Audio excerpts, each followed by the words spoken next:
ಕಾಡಾಗಲಿ ನಾಡಾಗಲಿ ಕೈಲಾಸವಾಗುವುದು ನೀನು ನೆಲೆಸಿದ ಶಿವನನ್ನು ಕಾಣುವನು ಹರಹರ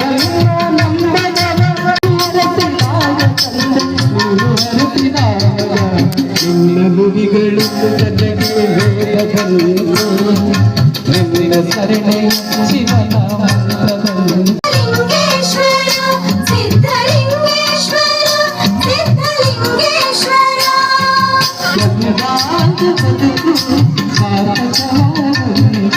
ನಿನ್ನ ನುಡಿಗಳು ನನಗೆ ವೇದಗಳು ನಿನ್ನ ಸರಣೆ ಶಿವನ ಮಂತ್ರಗಳು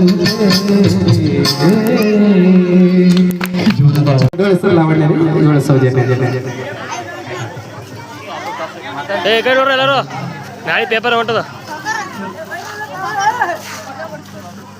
ಹಿರಿಯರಾದಂಥ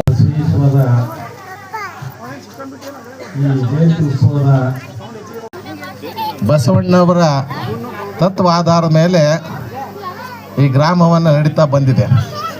ಯಾಕಂದ್ರೆ ನಮ್ಮ ಗ್ರಾಮದಲ್ಲಿ ಇದೊಂದು ಕಾರ್ಯಕ್ರಮ ಒಂದು ನೆರವೇರಿಸ್ಕೊಂಡು ಬಂದಿದ್ದೇವೆ ಅಂತಂದರೆ ಒಂದು ಹೆಮ್ಮೆ ಅಂತ ಅನಿಸ್ತದೆ. ಯಾಕಂದ್ರೆ ನಮ್ಮ ಗ್ರಾಮ ಸರ್ವೇ ಸಾಮಾನ್ಯ